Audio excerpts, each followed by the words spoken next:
Fala pessoal, tudo bem? Eu sou Samuel Straioto, jornalista aqui da Sagres e estou chegando com você e a edição número 267 do Pode Falar, o primeiro podcast de política do estado de Goiás. Hoje, excepcionalmente sem a presença do nosso companheiro de jornada, Rubens Salomão, mas estamos juntos aqui debatendo temas que envolvem os destaques da eleição municipal de 2024. Este podcast é gravado no estúdio da Sagres, na cidade de Aparecida de Goiânia. As demandas e perguntas sobre a rede municipal de ensino em Goiânia são os temas desta edição do Pode Falar. Os funcionários administrativos da Rede Municipal de Educação de Goiânia entraram, mais uma vez, em greve no último dia 27. Segundo o Sindicato dos Trabalhadores da Educação do Estado de Goiás, o Sintego, após 3 meses da última reunião, a Prefeitura não efetivou a nova proposta do plano de carreira para a categoria. No dia 14 de novembro do ano passado, a Prefeitura se comprometeu a encaminhar à Câmara Municipal até o dia 15 de fevereiro deste ano o novo plano de carreira para os funcionários da pasta, conforme conciliação realizada pelo Tribunal de Justiça de Goiás. De acordo com o Sintego, nenhuma proposta foi feita. O sindicato afirma em nota que os trabalhadores da educação recebem os menores salários da Prefeitura e pedem socorro.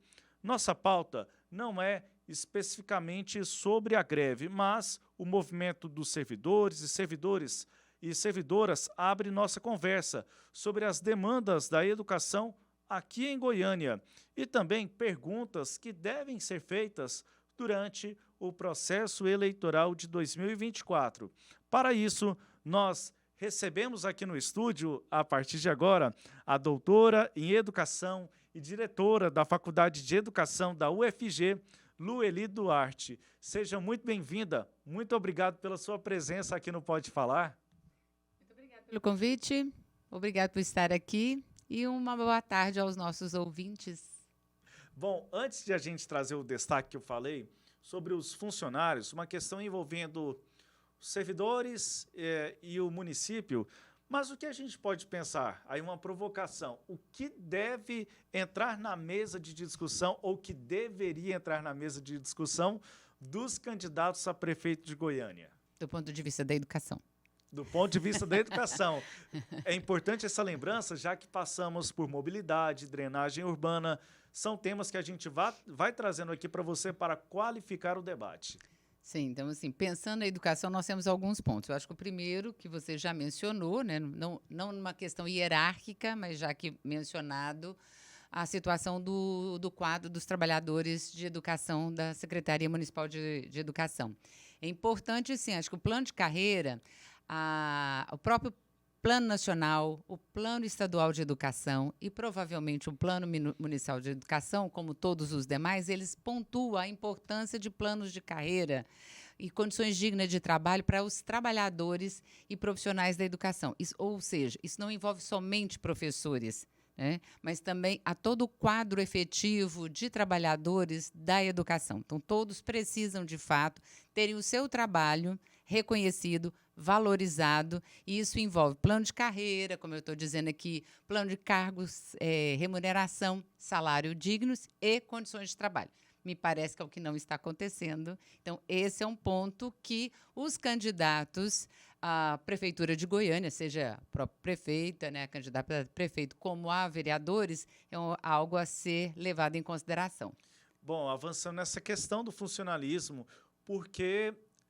e aí é uma questão que eu acho que é importante ser colocada não só em momentos de greve. A greve, ela retrata uma acentuação de uma tensão que ocorre entre servidores e o poder público. Por que deixar chegar uma greve? Por que esses temas não podem ser debatidos de uma maneira prévia e uma busca de soluções dentro das possibilidades também? Sim, eu acho que reflete a falta de diálogo. Embora está mencionado aí, né, pela própria Sintego, que houve já uma conversa inicial, inclusive uma proposta que deveria ser efetivada e não se efetivou. Então, assim, o diálogo me parece que aconteceu, mas as propostas não se efetivaram. Isso mostra a questão que envolve a gestão, né? Eu acho que aí é preciso pensar o porquê que essas pautas não têm sido encaminhadas na educação. E aí a gente pode avançar, não somente nas questões de funcionário, né, dos trabalhadores da educação, mas acho que, de modo em geral, a prefeitura vem deixando, essa gestão em particular, vem deixando a desejar no campo da educação. Nós temos problemas aí no acesso à creche, a escolas e instituições infantis. Nós estamos sabendo, acompanhando, já não é de hoje, quer dizer, ano passado nós tivemos demandas e essas demandas estão sendo recorrentes. Esse ano, episódios desagradáveis vieram a público, né, de situações de crianças que tiveram acesso, mas não tinham condições dignas para permanecer ali dormindo no chão. Nós estamos sabendo também de um quantitativo enorme de crianças que precisam estar em creche, porque as mães, né, prioritárias, as mães trabalham e precisam trabalhar, mas não têm onde deixar os seus filhos. Então, nós temos aí um quantitativo grande de crianças goianas que não têm local de ficar, de creche e educação infantil. Então, isso que atendimento a essa população de 0 há mais ou menos 5 anos é de responsabilidade, de certo modo, do município. E é preciso que ele dê uma resposta à população. Nós tivemos, no final de 2022, me parece, uma situação também muito complicada por parte dessa gestão, né, da Secretaria Municipal de Educação, que foi fechamento de salas de leitura, bibliotecas, de modo a transformá-las em salas de aula para criança de 4 a 5 anos. O equívoco é geral, tanto no fechamento das salas de biblioteca, quanto das salas de leitura e de estudo nas escolas, quanto pensar que a essa faixa etária iria para uma sala de aula. Quer dizer, são crianças ainda que, de acordo com a lei, elas têm que ter uma condição, uma sala, um local apropriado, adequado, e não uma sala de aula. Então, há equívocos, né, nessa gestão. Vou trazer só mais um ponto, se você me permite. Sim, claro. Que eu acho que isso é preciso ser pensado, como eu estou dizendo, pelos candidatos a prefeito, né, ou a prefeitura do município, e os próprios vereadores, né? Essa é uma pauta. A educação, como sempre, evidentemente, mas não só no momento de política. Uma outra coisa que saiu, que é dado do censo escolar divulgado na semana passada, dos dados de 2023, a respeito do município de Goiânia. Ontem mesmo estava na rádio, eles mencionando isso, o quantitativo de professores contratados, concursados e os que são temporários. Hoje, em torno de 37% dos professores na rede municipal são contratos temporários. Então, assim, nós temos um quantitativo grande de contratados. Tivemos um concurso realizado há 2 anos e os concursados classificados não foram chamados. Foi um percentual foi convocado, tomaram posse, mas a grande maioria não. Estão sendo chamados agora por decisão judicial, que tiveram que chamá-los, e espero que sejam, de fato, contratados. Mas só esse quantitativo agora, dessa segunda leva, digamos assim, desse ano que estão sendo chamados, ainda não são suficientes para preencher o déficit da prefeitura.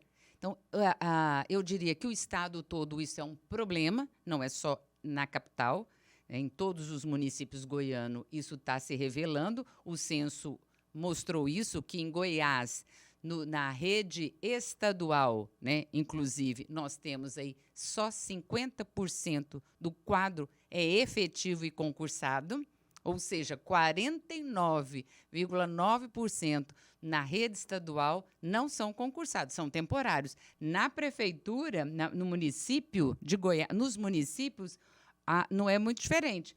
71,5% são concursados, isso na rede municipal do estado, tá? Assim, de modo em geral. A gente pega as prefeituras do interior e tudo mais. Isso, exatamente. E de contrato temporário, nós temos 28,5%. Isso do ponto de vista das prefeituras no estado de Goiás. E, como eu disse, Goiânia, 37% de contratos temporários. Então, isso nada. Aqui não é uma questão de mérito nos professores que são temporários, que são contratados para exercerem essa atividade. Não está em questão a qualificação desses professores. O que está em questão aqui é que um servidor concursado, ele entra, sim, num sistema de ensino, ele tem, por isso a importância do que a nossa conversa inicial, um plano de carreira, ele tem 13º, ele tem férias, ele está assegurado quanto servidor público, uma série de benefícios.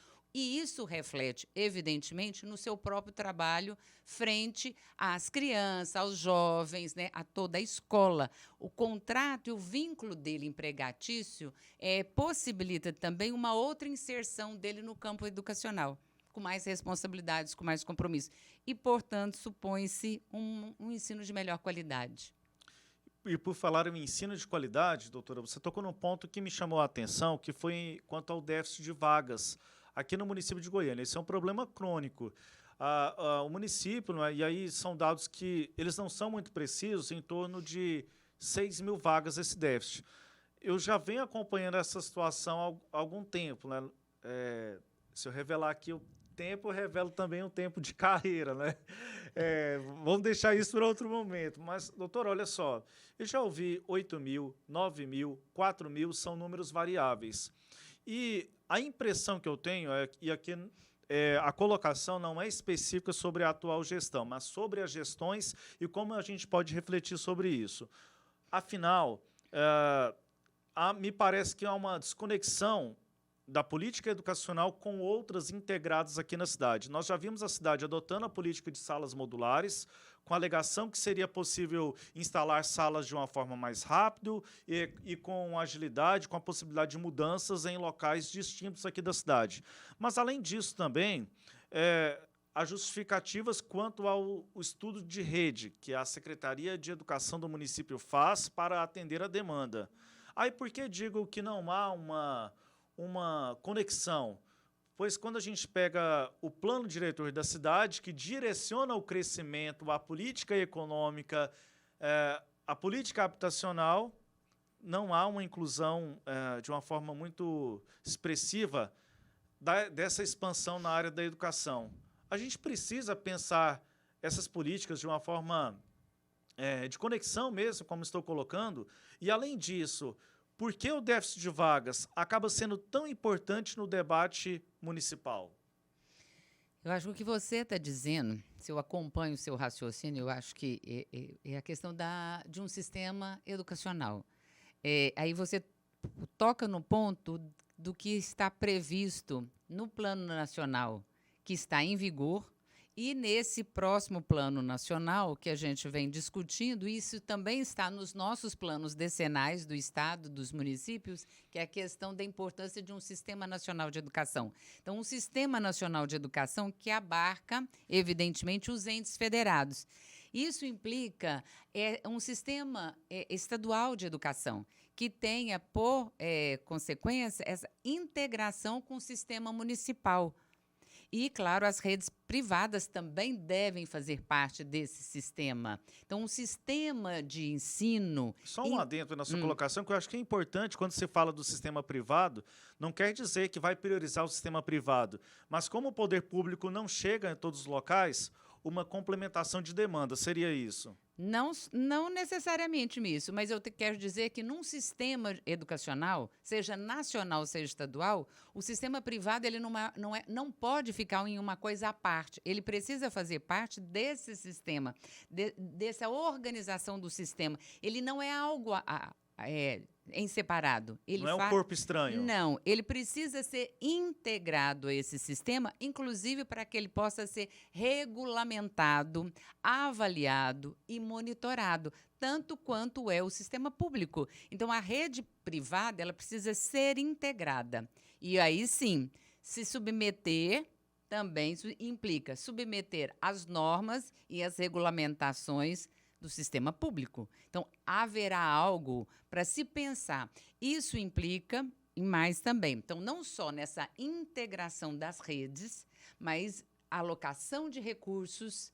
E aí você pode pensar em questões territoriais, aonde precisa de uma determinada escola, municipal, estadual, compreende? Assim, qual região?